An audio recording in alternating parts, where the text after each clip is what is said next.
Hey, all, we're back. Just finished recording Hey, our y'all. podcast.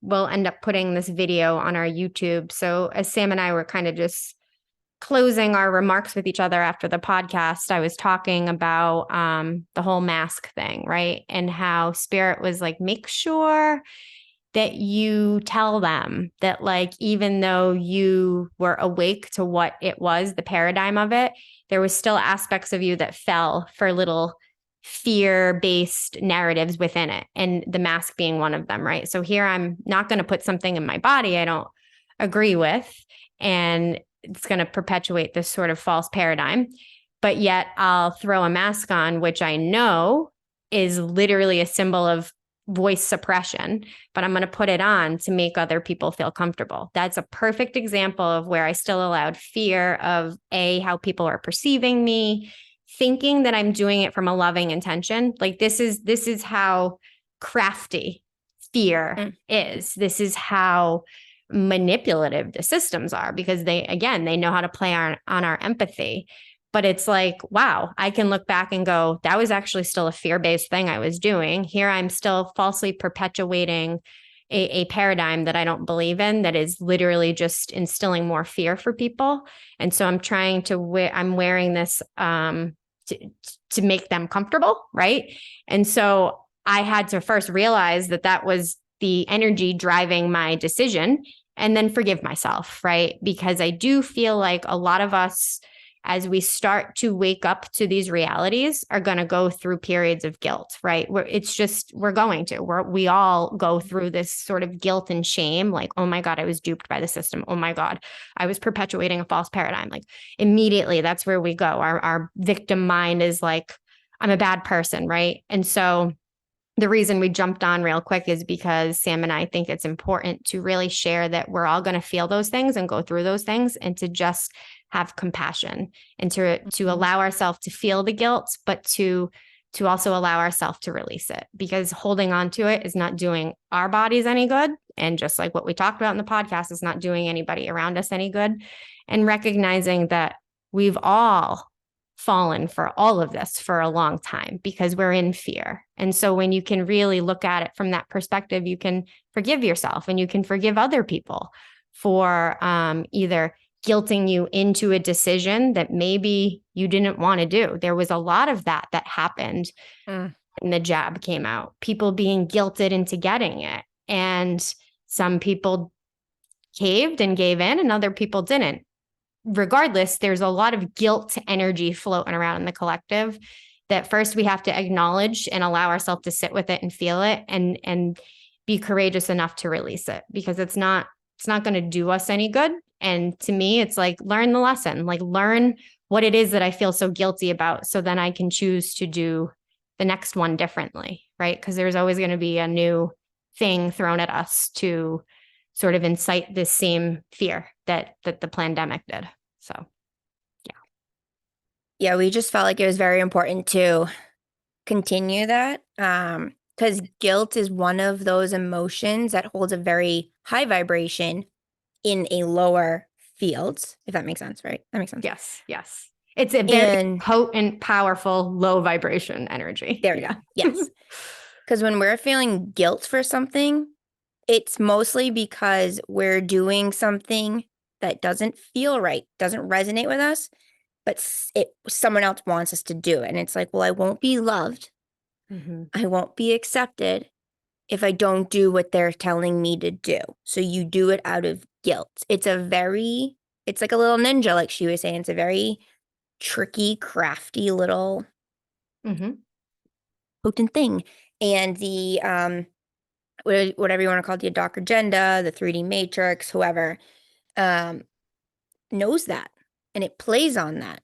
And so it does everything for us to not feel those beautiful loving hormones to be released.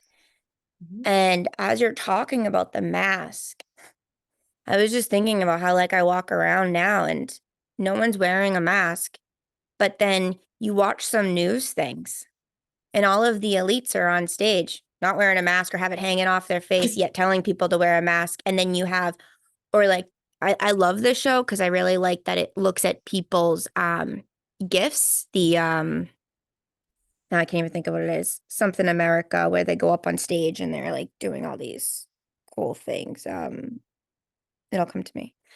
But everyone in the audience was wearing masks.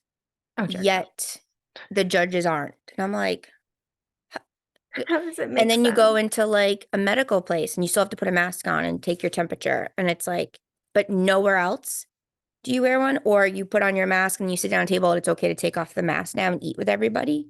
But then you have to put it back on to walk out. It's like, It's absurd. so that's right. And so that's the thing Maria and I were talking about in the podcast. That is also just relating to the mask of like science went out the window. Judgment of does this make sense went out the window because people are following what other people are doing because they either it's too much to like sit and like hold on, contemplate, but also because I was quote unquote a victim to this, but it was really just my own fear. I was doing the same thing and then I'm like, fuck this. I'm taking off the like I don't know like this doesn't even make sense to me. But and people would question me, but it was more so I was afraid to share my truth and to share that it didn't make sense to me and to go into the whole explanation of like why it doesn't make sense because you're tired. Like I was tired of like explaining like my truth. I was tired of like what I was seeing in the hospital. I was so friggin' tired. And because you're in complete adrenal fatigue, you're in compassion fatigue because we don't know how to have compassion for ourselves. Like, so the mask, the silencing part, because Maria brought that to my awareness like 2 years ago. Like, I was like, oh my God, that makes sense. Because our throat chakra, our voice is so powerful because our words are powerful. I hate the saying, sticks and stones may break your bones, but words will never hurt you. Words are the most potent energy ever. Same with like you were saying, fake it till you make it, right? Sticks and stones, yeah, you can break your bones, but your body knows how to heal. Words literally sit in your nervous system and you have afferent fibers, right? So whatever comes into your awareness, it goes into your body, up to your brain for your brain to like decipher it and be like, oh, that doesn't feel good. And then you build an emotion and a feeling, and then you start changing your behavior. So when there's words of fear coming at us, no wonder why we're putting on gloves and then like touching everything in our wallet and then putting on a mask. And then everything we just touched, we're now touching the mask to take the mask off. It's like, because the words coming in are manipulating us to not feel safe. And because it is not safe to share our truth. And we're so tired that we don't have enough energy to share our truth. And when you wear a mask, you're not breathing in air. You're breathing in your own fear energy, your own chemicals in your body.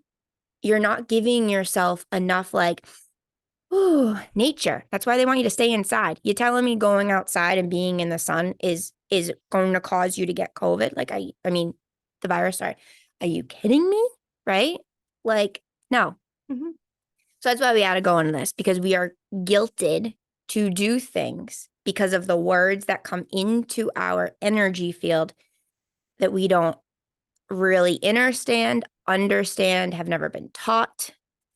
And so we play these roles to fit a norm until we become so tired or sick that we're like, I need to break out of this because this is killing my soul. Like, this is not why I came here to live, right? And to me, it's that woman, Carolyn Myss, that you and I love her. I remember watching like a YouTube of her recently with my mom about like betraying, the energy of betrayal and how we all betray ourselves, right? Like people think it has to do with an external scenario, and we've all betrayed ourselves. We've betrayed our truth, and that's because that's how we've been conditioned to be. So it's like Sam's saying, instead of either trying to like explain myself, it's just easier to throw the freaking mask on, play the game, even though it's literally making me sick inside because I'm betraying my truth and my beliefs for the mere fact of my comfort of my ego, really, right? So that's where we betray ourselves. We betray our truth, and that's what they want us to do. That is literally why those came out. It's a way to stay silent, be silent. You know, there's that phrase of like, little girls are better seen than heard, or something like that, right? Like that, those are programs. Those are programs that have been ingrained into us since we were kids. So we create that as we become adults. And it's like what I said earlier in the podcast. Once you see that, you can't unsee that. And you can't unsee all of the areas that plays a role in life, like externally, internally. It's like once you see beyond that, you cannot unsee beyond that. And that's a gift, but it's also can feel isolating at the same time. It's a gift to be able to see beyond the illusion, but yet it can also feel very lonely too. But I do believe that is part of it. We are meant to go through those sort of lonely bouts to recognize how powerful we are. And we are. We're all powerful beings, every single one of us. And we have to recognize where we've allowed ourselves to give our power away, because that's the only way we reclaim it, is we have to first see where it's been stripped and where we've been giving it away. And that's a perfect example of it. Because again, here I sit and tell you that I woke up prior to the pandemic. I did, but yet look how I still was unconsciously playing in that, even though I was perceiving myself to be awake. That's why I know better than to say I'm awakened, right? Like I'm waking up still. I'm waking up to myself. And in turn, I'm waking up to everything around me. But it's like, to me, you can't do one or the other. It's all the same thing. That's where I say I'm kind of baffled by these people in the energy healing realm that haven't seen beyond a lot of those illusions, that I have a difficult time like wrapping my perspective around that. But yet I also know I was one of them 2 years ago. So it's like, okay, there's where the humility comes in. It's humility to me. It's understanding that we're all spiritual beings, but we're all humans while we're here too. And if we're in a human skin suit, then we've all been conditioned like the rest of humanity. So we're breaking free, people, but it's layer by layer. And with the whole guilt thing, I remember how like there must have been all of these like lockdowns and, oh, you can't fly unless you get this. Can't go to a concert unless you get this. Can't do, and there was Post Malone. I love Post Malone. I've already seen him. But I had tickets to his next concert, and it was right when there was another shutdown. And people that I was going with were like, well, just like they wanted me to get the shot, or they wanted me to take someone's vaccine passport, jab passport, to go to the concert. And I was like, no, like, or get it, do the test. And I was like, no. No. Like, so I lost like $400, but I was like, no, I'm not going to be guilted to do something that does not feel good to me. And that was very hard for me, because I was like, well, there's that human balance of like play and doing something you enjoy, and like music. I love music. Music heals. And I love his character, right? And he also speaks a lot about truth things, but very, he's very, he filters himself to stay under the radar. And I just love his energy, but I was like, no, like I'm not going to be guilted again to do something, because that was my entire childhood. That was a majority of my friendships. I did stuff because I felt bad how the other person would feel. And so I would filter myself or play a different role to appease. And all that did was cause more lack within me. And the people in my life who are shifting, but they made me feel guilty a lot for my decision. And I'm like, cool, you do you. But like, this is my body, my decision, not yours. Like, end of discussion, right? End of discussion. I'm not telling you what to do with your body. So why are you telling me? And when we do that to people, it's because we're not allowing ourselves to look within. And why are we so focused on someone else's beliefs? Why are we so focused on blaming what's happening in our life on other people's?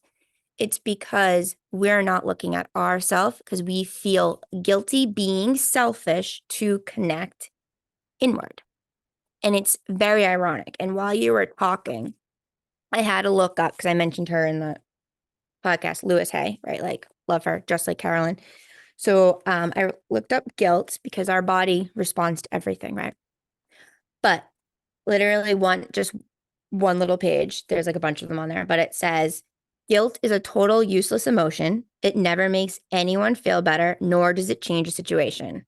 Your sentence is now over, so let yourself out of prison. Forgiving is only giving up, letting go. Strokes and blood clots are caused from guilt.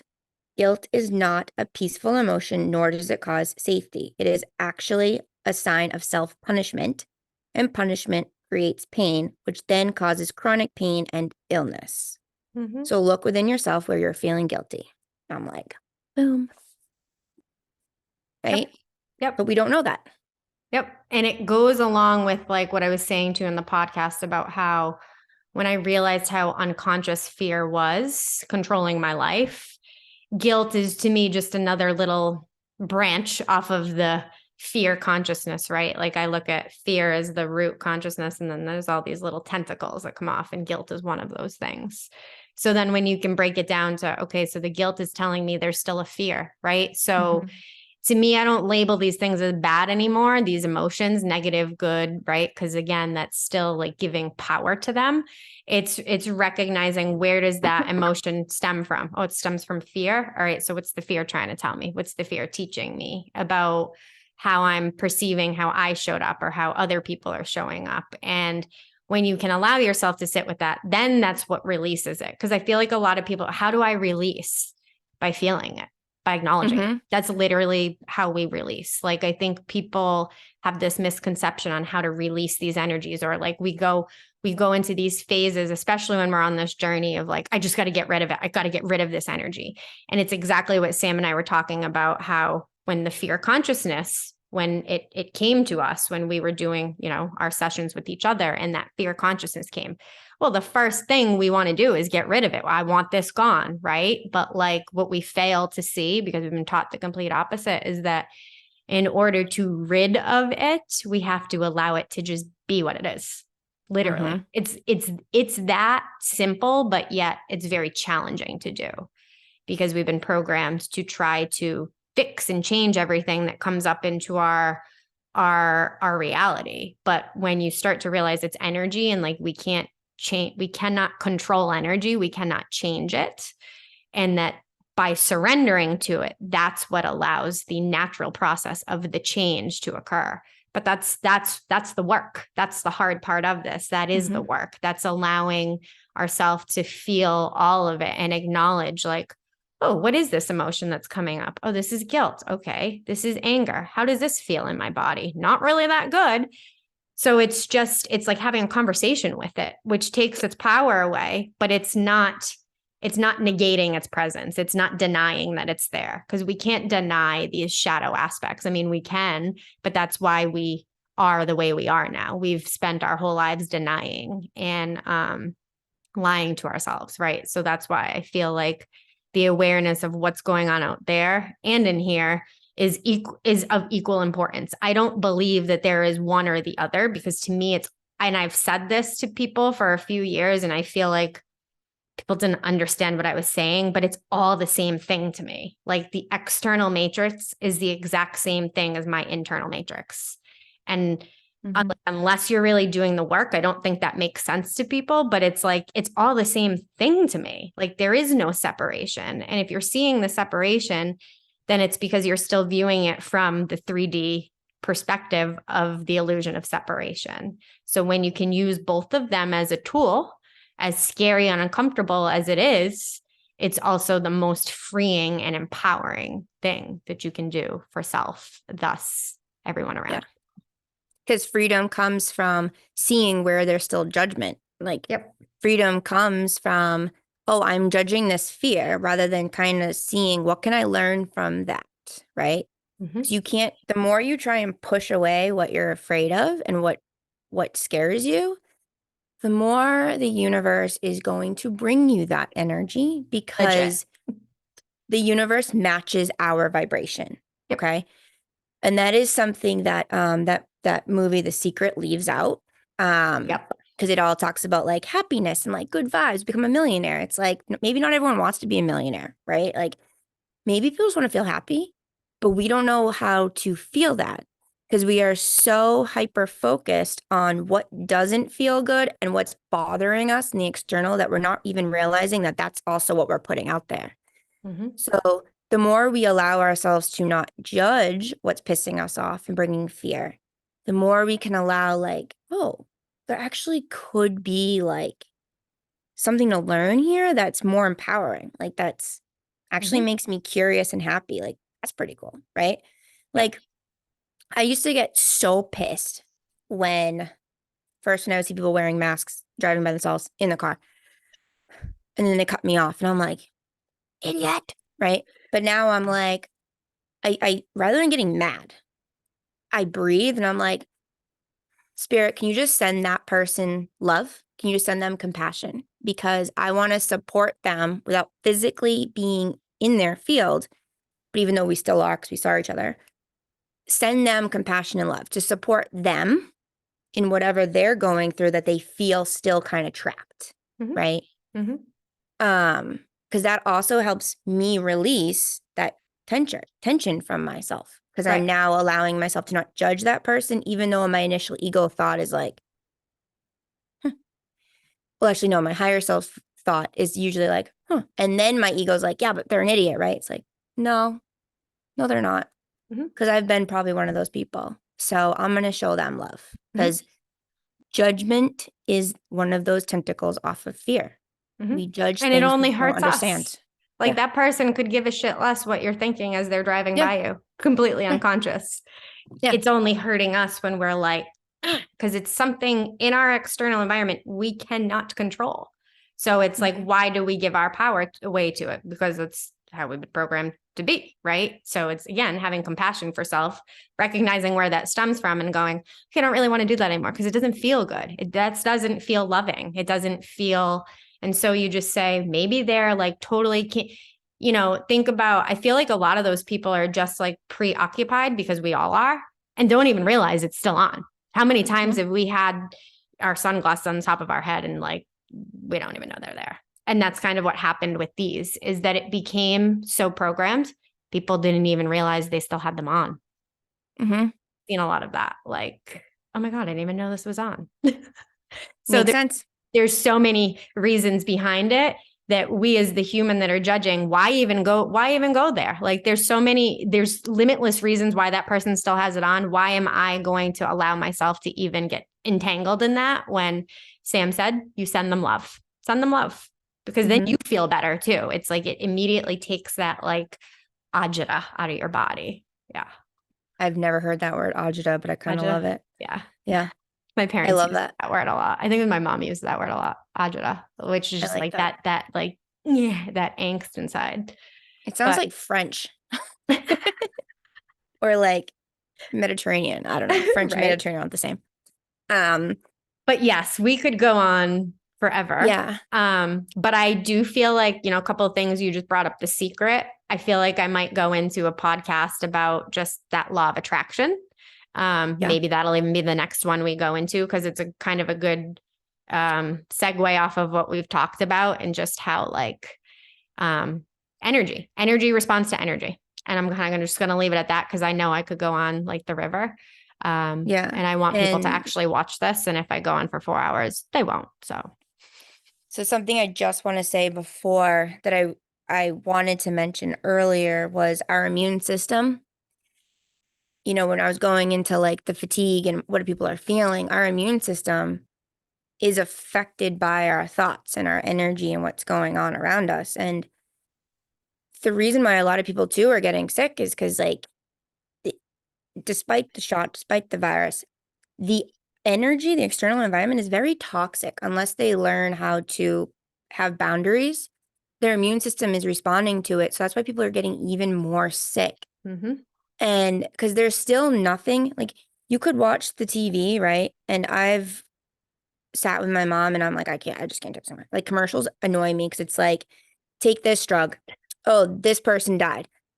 Oh, here's a murder show. This person just killed their mom. Oh, here's another drug. Now AIDS is back. Now this. And it's like, it's just bombarded with health, of fear. And that is all affecting your immune system because that's all you're seeing. You're like, oh my God, do I have AIDS now? Oh my God, do I have this? Oh my God, do I have that? And so we are making ourselves sick by not acknowledging how we're feeling. And our immune system is responding to that. The more we allow ourselves to just sit and breathe or listen to some calming music or meditate or go for a walk in nature or ground, the more our immune system starts to respond to that and be like, oh, good, she or he's taking care of the body now. Woohoo! You can heal yourself based on your thoughts and what you're allowing in your environment. So with everyone getting sick, they're like, oh, it must be this new flu. It must be this new thing, blah, blah, blah. And something I want to say real quick, which I found fascinating last night. I haven't gotten the flu shot, right, in 2 years. I used to get sick every time I got the flu shot. Of course. Now, and people are like, oh, you did? And I'm like, yeah. And I would like literally give it to the floor because you don't know, there's nothing, you don't know that you have a virus brewing in you right away. It takes 24 to 48 hours to incubate and then you spread it. So that's another reason why this virus thing makes no sense in the test, but whatever. Legit. So the flu, when you get the flu, it's a physical body response to the mass belief of something you don't believe in. And it's the statistical evidence of something that doesn't resonate with your physical body. I read that last night and I was like, Bingo. and I started to like cry with chills because because I haven't gotten sick in 2 years, flu symptoms since, even though I've only been out of the hospital a little over a year now, I haven't gotten that flu shot in 2 years. And I've worked on me believing in my beliefs or viewing my beliefs and not judging other people's beliefs when there's a mass and statistical evidence of things, right? When I saw that, Evidence-based. I was like, holy shit. And what did the hospital not test for the entire pandemic? They didn't test anyone for the flu. Now all of a sudden they're testing the flu because everyone's gotten the shot and everyone has the flu. Like, again, once you see, you can't unsee. Oh, I know. Brain explodes, and we're going to leave on that note because we love you all. Yes, we are. We love you. Till next week. We'll see you all on the other side.